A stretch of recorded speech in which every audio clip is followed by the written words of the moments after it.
Hey there, everyone. I just wanted to give you a welcome. This is the CACRAO College Fair and hosted by the North and South Carolina colleges and universities, as well as some that are across the nation. For those of you just now logging in, to ask questions, there is a Q&A button at the bottom. So make sure that you are typing in your questions there, and your presenters will be answering those. So just make sure that you're asking those questions, knowing that, and then your camera and microphone will be off completely for this event. So just make sure that you know that. You can sign up for more of these transfer sessions by going to cacrao.org. And that is CACRAO. And then you can also find a recording of this session afterwards on CACRAO's website as well. So, all right, we will get started.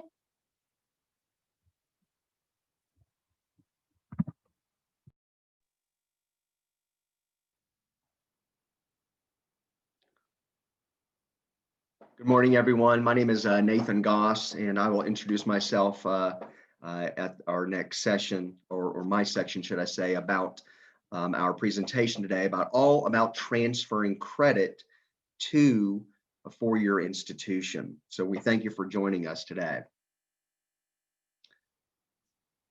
Our agenda today will include: what do I need to provide as a transfer student?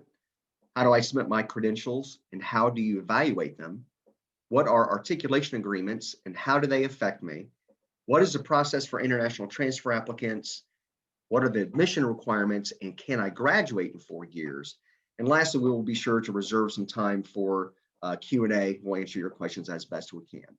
So without further ado, I'd like to introduce Maida Gauze from Columbia College. Good morning, everyone. We're so glad to have you here for this panel presentation. Again, my name is Maida Gauze, and I am the online admissions counselor at Columbia College in Columbia, South Carolina. I am currently working with our transfer students as well, and have done so for about 3 years at Columbia College. Columbia College is a small private liberal arts institution located in Columbia, South Carolina. Like I mentioned, we are transitioning to a co-ed institution. Some of you may have previously known us as a women's college. We were up until this fall of 2020, but we will now be co-ed, and we will have co-ed available for housing on campus in fall 2021, as well as athletic teams. I did want to go ahead and also mention, if you want to learn, a little bit more in depth about Columbia College, we do have a info session hosted through CACRAO as well, which will be on October the 30th at 2 o'clock. And I did want to just mention, excuse me, one fun fact about me. I kind of live on a mini farm just to kind of keep, everybody entertained here. We have a pig, chickens, used to have goats and all that fun stuff. So that's a little bit about me and Columbia College. So I'm going to go ahead and start out presenting about what you need to provide as a transfer student. A lot of times people think, oh, it's easy for a transfer student. They've been through this before, but each school is different. Each school requires different things. And just keep in mind that each institution that you apply to may have individual requirements that are going to be different across the board. Some of them will be the same.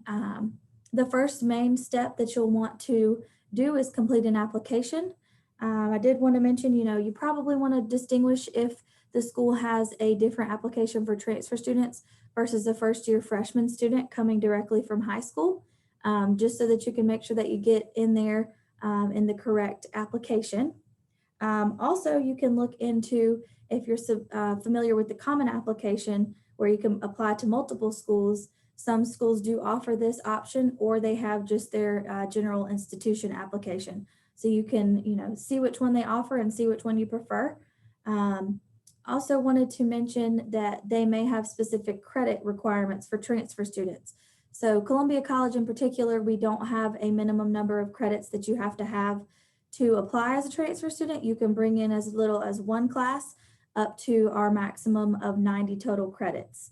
But some schools do have some credit requirements, like you may have to complete 24 hours or 30 hours before you can actually transfer into those institutions.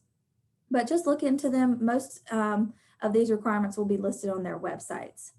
And then I did want to just mention that you want to give as much information as possible. I know that applications can take a little bit of time. A lot of them ask for a lot of information from you, such as, extracurriculars, essays, things like that. But just fill out as much information as possible because colleges want to get to know you other than just a GPA on a transcript. So that is the first step in what you need to provide as a transfer student. The second step would be to request your official transcripts. So you will need to provide all college and university transcripts from schools that you've attended. If you have just attended there for like a dual enrollment, you'll definitely need to send that transcript as well.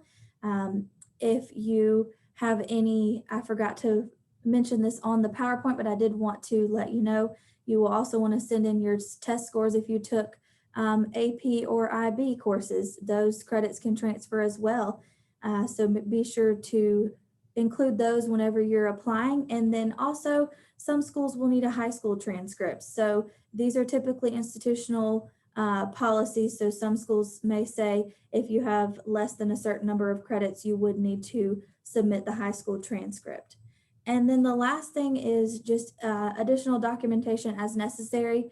Some schools do require an essay. Some require test scores.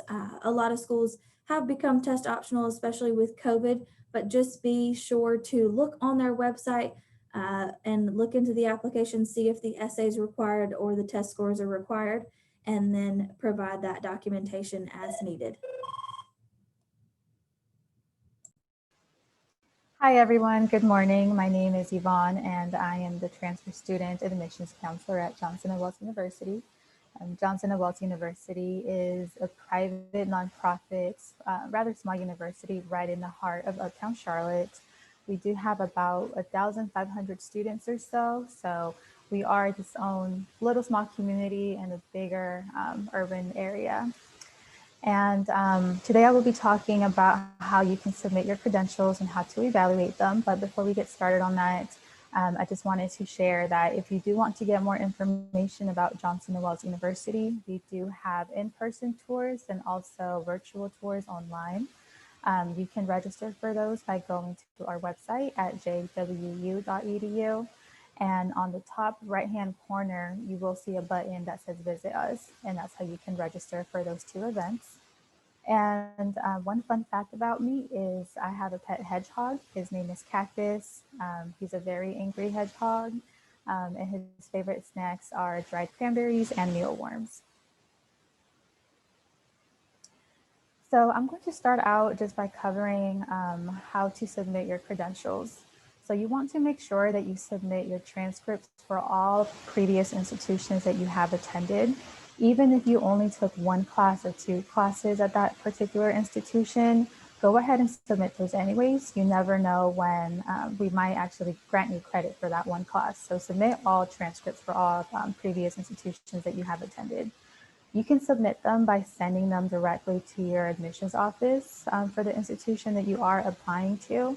Always make sure that you do verify that you have the correct address, especially if it's a large university with different campuses. You want to make sure it's going to the right one. Another option is to submit them online. Most community colleges, junior colleges, or universities have a student portal where you can go into and request them yourselves. Or you can also go through the National Student Clearinghouse and submit that request for them to send your transcript. You can also drop them off in person if you are in the nearby area. Just remember that in order for a transcript to be considered official, it does have to be sealed and signed. So always make sure that that is what you have with you. And most schools, if not all, do have a policy where your transcripts have to be official in order for us to give you accreditation. So remember to just double, triple check that they are official. And now we're going to go into how to evaluate those credentials. In most cases, your classes will need to have an average of a C grade in order for that class to transfer over. So when we're thinking about in terms of credit hours, that's about 2 credit hours or better. Another way that we evaluate your credentials is we take a look at the course description. for that class that you have taken, and we try to match it as closely to a class that that is compatible with that for your curriculum at your new major here at the new school that you decide to apply to. In some cases, we do look at the syllabus as well. Sometimes the course description is very vague and we need a little bit more information. When that happens, typically we will go ahead and contact you, or most schools will go ahead and contact you and ask you to submit the syllabus for that particular class so we can evaluate it further. And I also encourage you all to explore the website of whatever school you are applying to. And that's because most schools will have a tool or resource that you can use to kind of get a preview of what might potentially transfer over. For example, at Johnson & Wells, we have something called the TES, where you're able to see classes offered at your institution and what they have transferred over as historically in the past. And many schools have a resource similar to that, or they have a worksheet that tells you what may potentially transfer over. Now, I do want to highlight that word might and what might transfer over. Every year, we do see in most schools that the curriculum changes slightly, or there's different requirements. So always double check and make sure that it does transfer over. And when in doubt, all of us admissions counselors at all universities are always happy to meet with you. And so the same can be said for our academic counselors as well. When in doubt, I do recommend just calling the school and asking if you can have a virtual appointment or a phone appointment with an academic counselor to go over graduation requirements for your specific major, so that you can double check that the classes that you have taken in the past may potentially transfer over.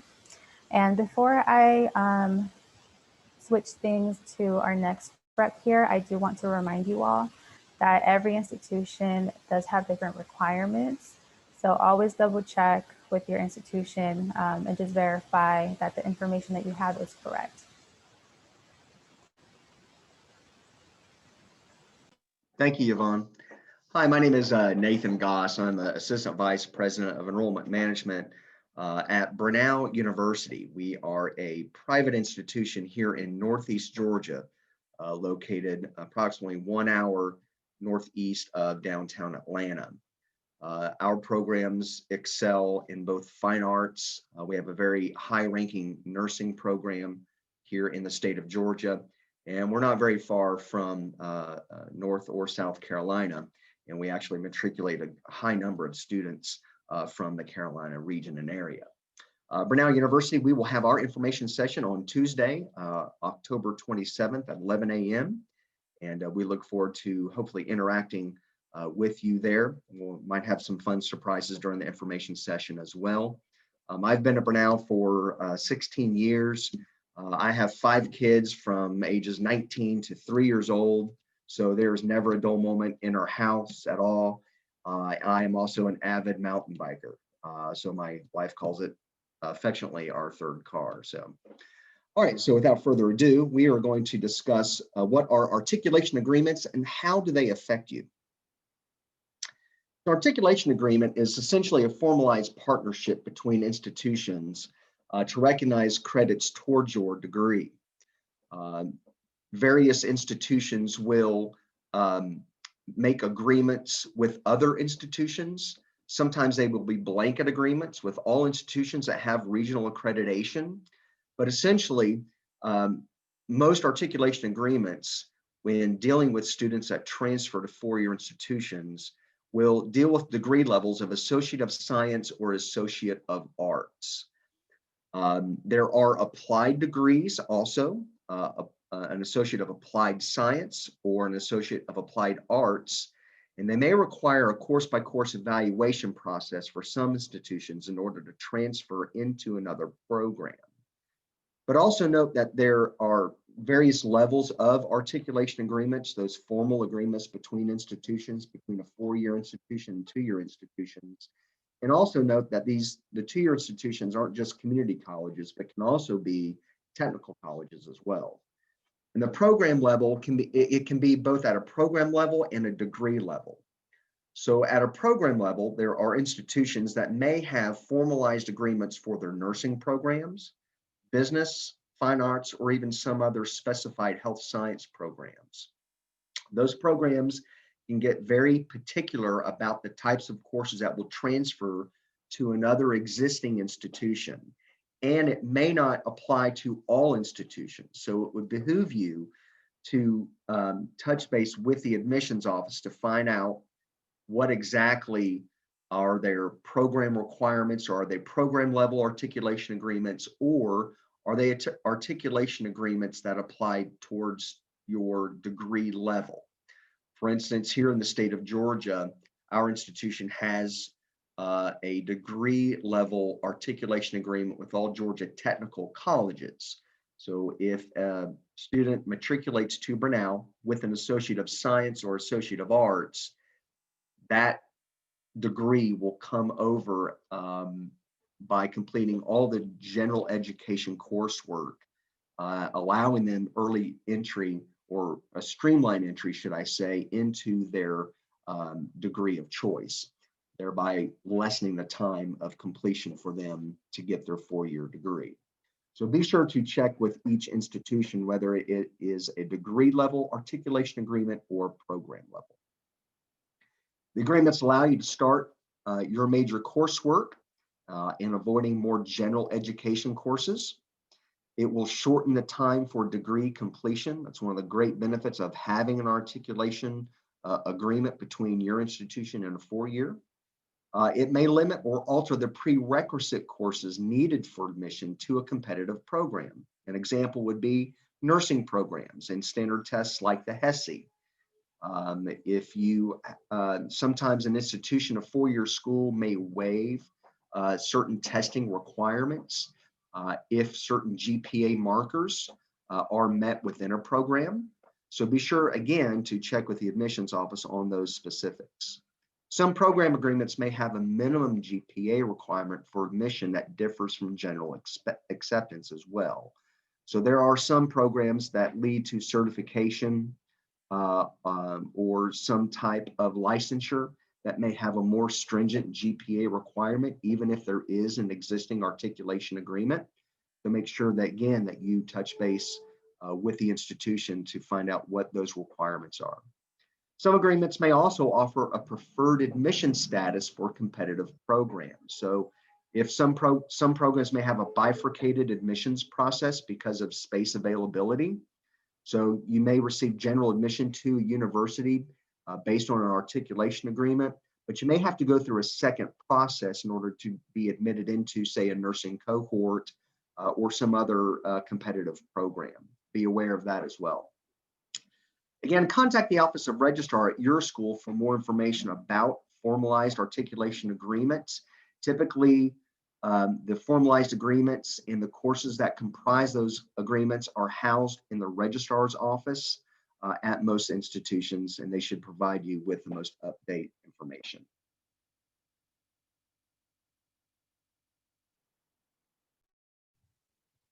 Good morning.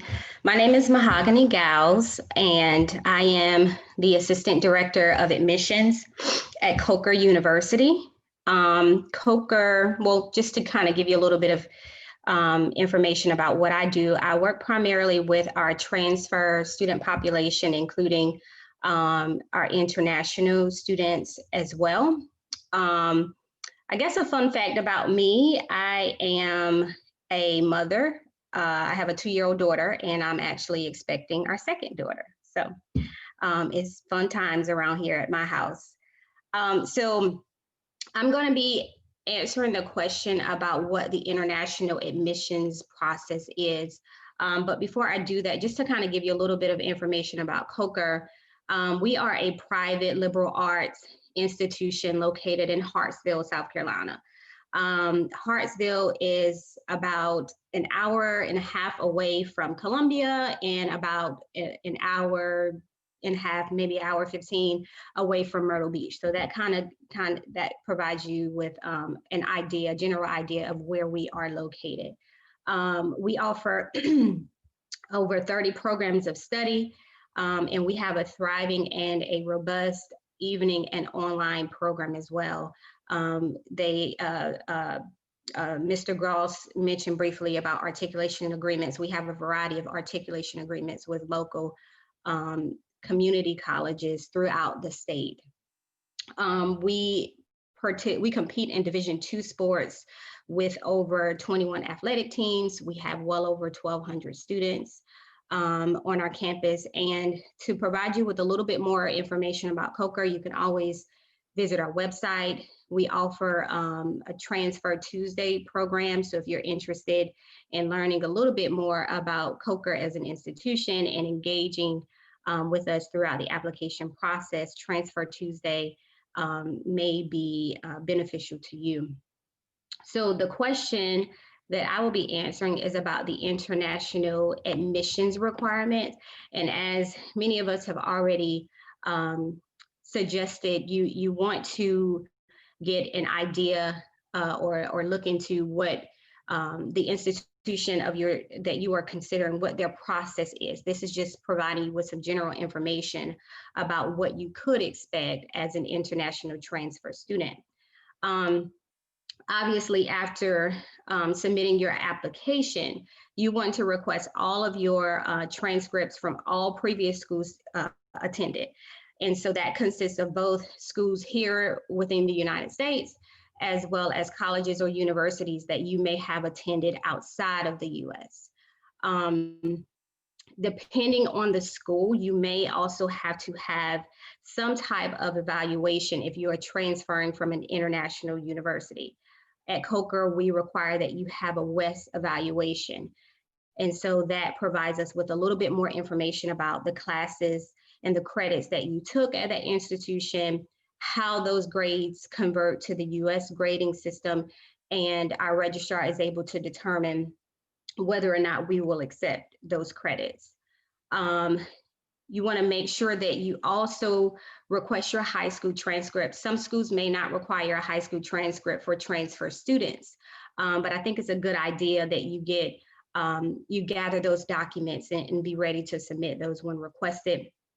Also, any standardized testing. So the ACT or SAT, I know many schools are test optional this year, so you may not have to provide that.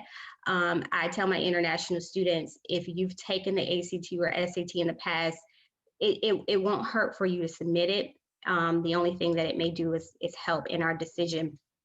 And also you have to prove English proficiency. So you want to submit your English proficiency scores. Also keep in mind that these documents have to be official. And so for us, we require that an official document is mailed to us in a sealed envelope or emailed directly to the Office of Admissions. As an international student, you will need an I-20 to study in the United States. So we ask you to go ahead and get us a copy of your passport so that when we begin that I-20 process, we will have that on file. You want to look into the type of scholarships and grant opportunities that an institution may offer specific for international students. And the reason I say this is because like at CACRAO, outside of any institutional aid, like our academic merit or our talent or athletic scholarships, we don't provide any type of financial support to international students. So you want to be able, you want to find out whether or not the school that you're interested in will provide you with any type of financial assistance. And most schools do have a financial verification process that an international student has to complete. And so this process is where you have to certify that you are able to fund your education for the first year at the institution. One thing that I say is, although that certification process consists of the first year, you want to bear in mind that you want to ensure that you're able to afford it throughout your tenure at the institution. And keep in mind things like tuition and fees may fluctuate throughout the year. Again, depending on the school that you're interested in, research their website to figure out exactly what the process is. And I would recommend that you go ahead and start gathering a lot of these documents now in order to expedite the admissions process for you.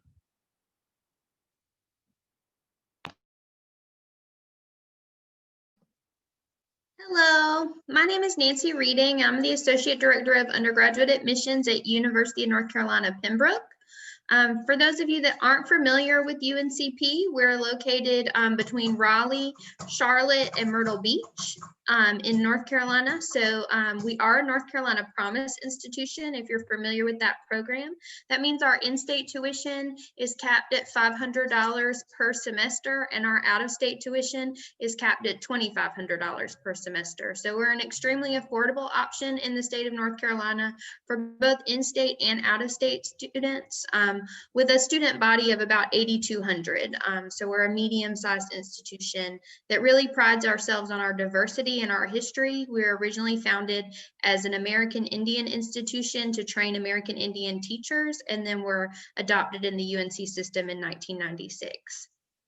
So I guess a fun fact about me is that I have visited almost every country in Europe except for Italy. So that is on my list for the next trip that I get to take overseas. And so I'm going to be talking about today, what are admissions requirements and can I graduate in 4 years? So everyone wants to know if when they transfer, if those 2 years that they've spent or 1 year that they've spent at the community college, that they can just add on an extra 2 or 3 years in order to finish up. So that's always an important question that students ask. So when you're preparing your transition, like everyone's mentioned, you want to make sure you're providing all required documents. And so a lot of students think, well, I just kind of want to start over. Maybe you did poorly at one point, and so you don't really want to send a certain transcript. Accredited institutions are going to require that you send all transcripts. So just keep that in mind as you're preparing to transfer. Make sure you're meeting the institution's GPA requirement.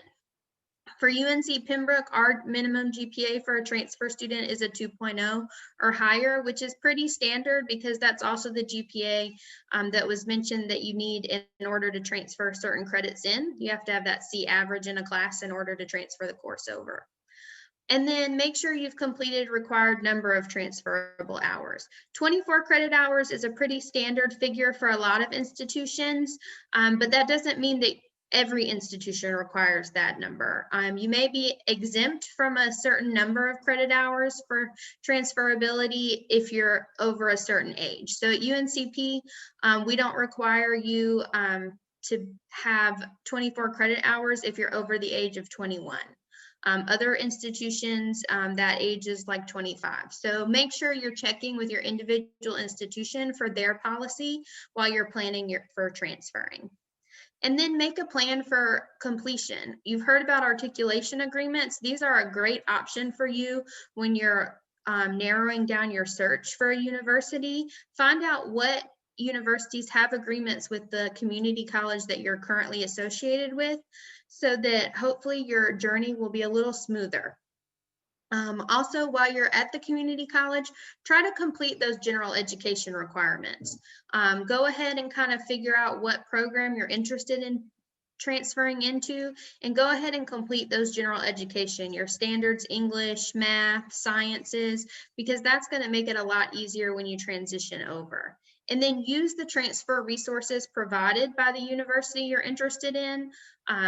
Like Yvonne said, most of us have some sort of tool on our website that tells you what the equivalent courses are from what you've taken. These are really essential and vital to you, because when you're meeting with your advisor, you can tell them, well, I know that I'm transferring to Brunel, and I know that I need these courses, and the equivalent here are these courses. That's going to make your schedule planning a lot easier. So just be really focused on what your ultimate goal is, so that your transition is smoother and you don't take a lot of unnecessary classes. That's going to be the only way that you really ensure that you can do, say, 2 years at the community college and then 2 years at a university, so that you can finish up with that bachelor's degree in 4 years.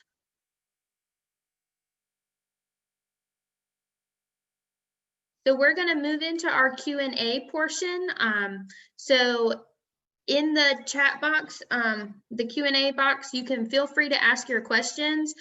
We're happy to answer anything that you have. So definitely go ahead and drop a question in there and we'll get you an answer.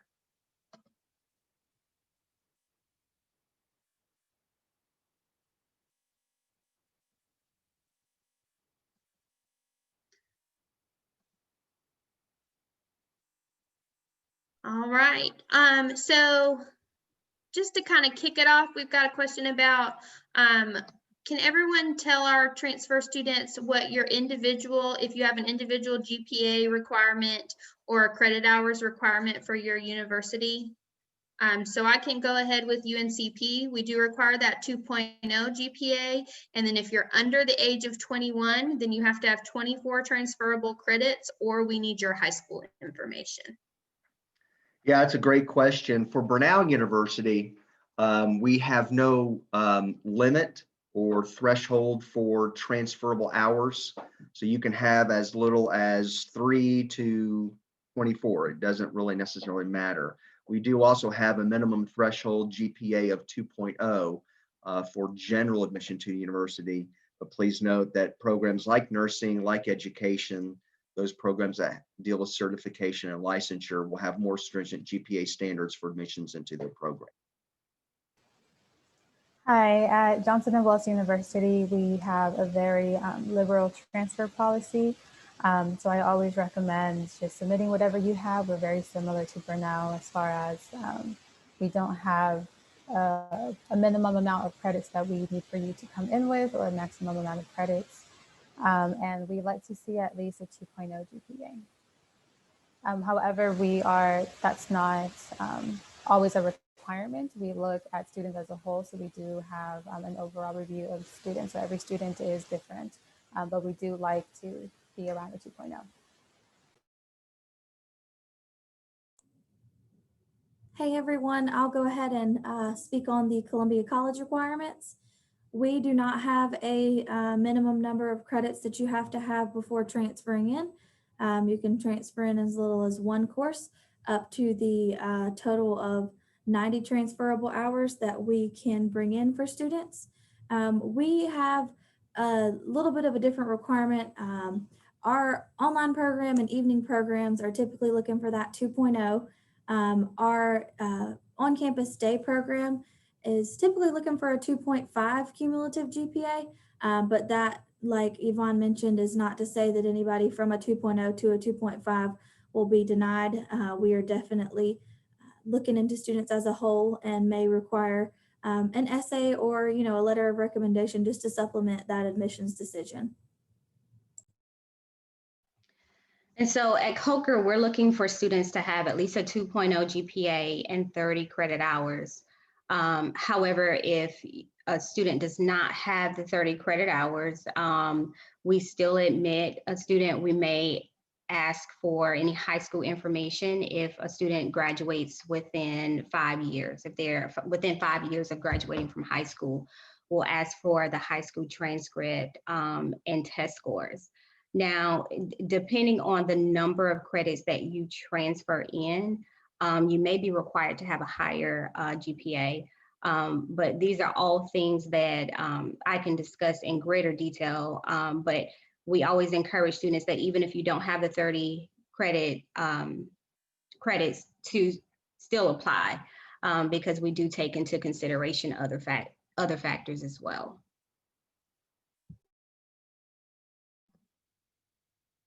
All right.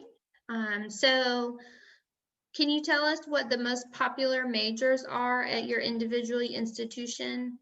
For UNCP, our most popular majors are business, nursing, and education.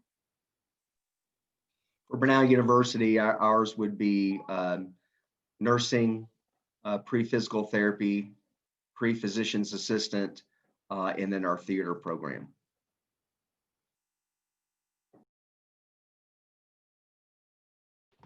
At CACRAO, our top programs are our business administration program. We have that as an in-seat option as well as a online option. Criminology in our exercise program is pretty popular as well.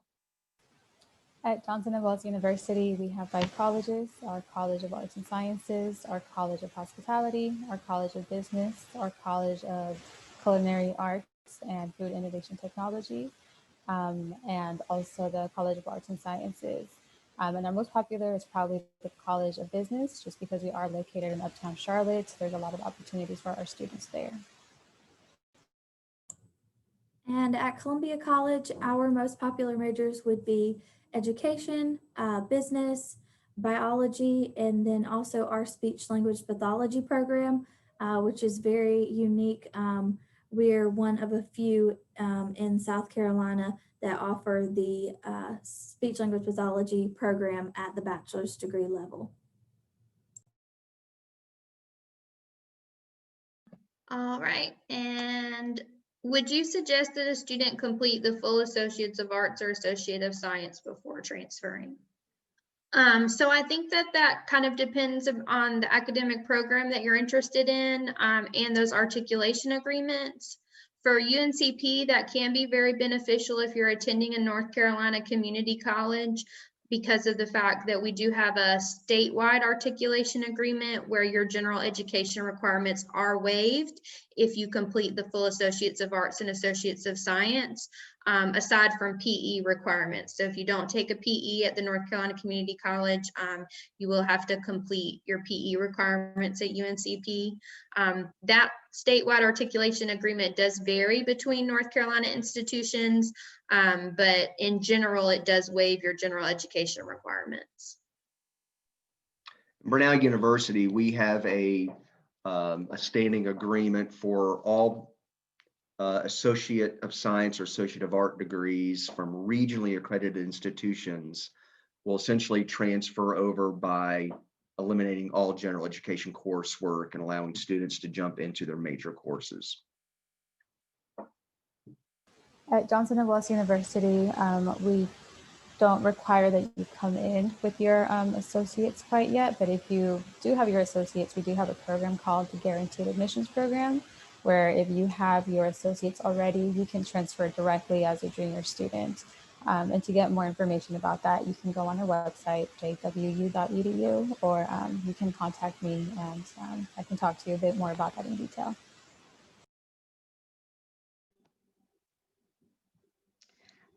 So we don't necessarily have a requirement that you have your AA or AS degree. However, it definitely doesn't hurt to come in with all of those general education credits already complete. That way you can jump right into your major program of study. We do have a variety of bridge agreements with some technical and community colleges throughout the state of North Carolina, and I believe one institution in the state of South Carolina, and we have one agreement with an institution in North Carolina as well.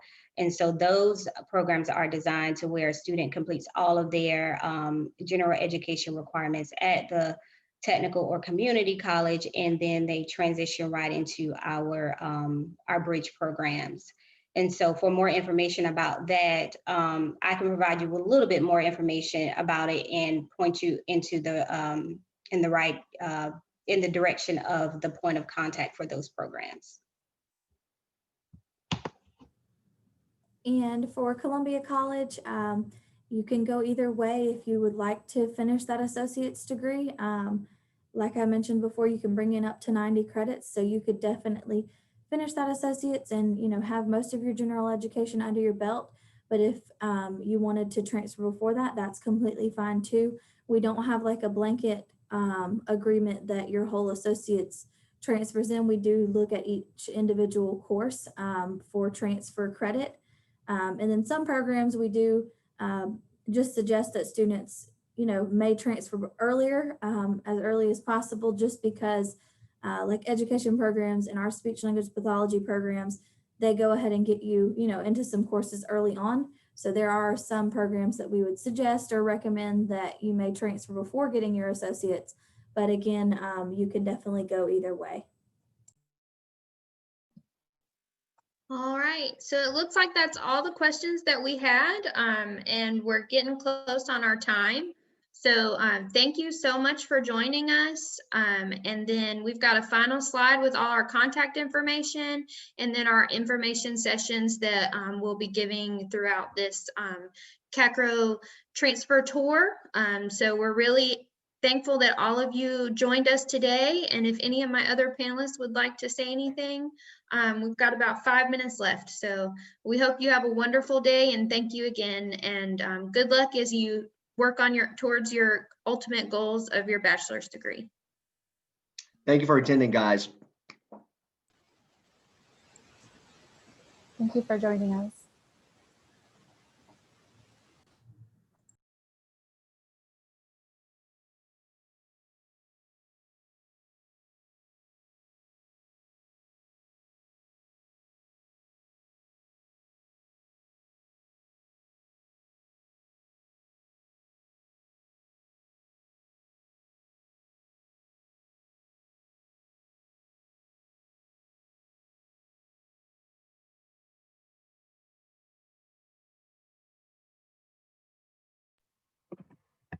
Just wanted to share this last slide for anyone that may be still here or for the recording as well.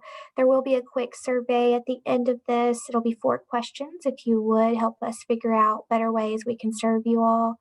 You can also sign up for more sessions if you go to www.cacrao.org. You can also find the recording on that website as well. Otherwise, I hope you all have a great rest of your day.